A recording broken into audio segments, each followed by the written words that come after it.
So I want to complete the rounded petal rose video for you.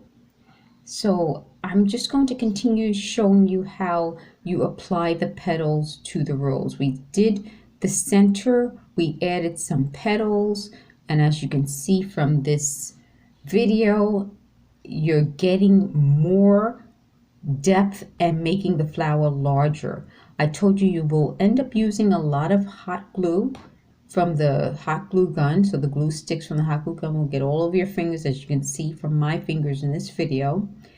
But you can also use a different type of glue, but this really makes it fast.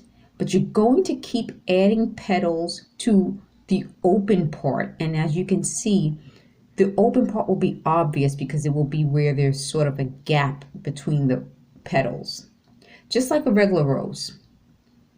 And you can make this as large as you want or as small as you want. I showed you how this flower has a pointier petals. This has a rounded petals. And when you open up the petals, when I showed you how you would cut the coffee filters, you'll have a shape of a heart. And I recommended starting with the bigger petals first, and as you cut, making the petals smaller until you get to the center, which will be the smallest.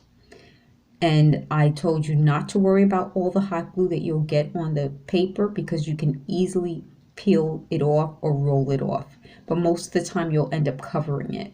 Some people may want to leave drops to make it look like raindrops. It's up to you. I said in the center you can put a pearl, a rhinestone, or a gemstone so that it gives you extra little bit of bling. And it's totally up to you. The best part about these crafts is that you can personalize these crafts and make it reflect what you like. So I'm showing you how you're putting the petals on the center and giving it depth by putting the petals higher up on the stem than in the previous rose. And I highly recommend watching this entire video series because I give you pointers and tips as I go along. Some of the things that I learned from the beginning, but a lot of the things I learned as I made mistakes. So I want to prevent you from making the same mistakes I made. Okay, so what we're doing as we go along is we're bending the petals to give it that natural effect. It's such an easy craft, and once you get into a rhythm, I said once you get into like a groove, it just becomes so easy and relaxing. It's a wonderful craft. But if you have to do this and you have to make a lot of them, I'm giving you pointers on how you can save time and cut a few corners here and there. Okay, so as you see, you get a lot of glue all over the place, but it's easily resolved by just applying more petals. Okay, the majority of the glue you'll get on your fingers or on the surface you're working on.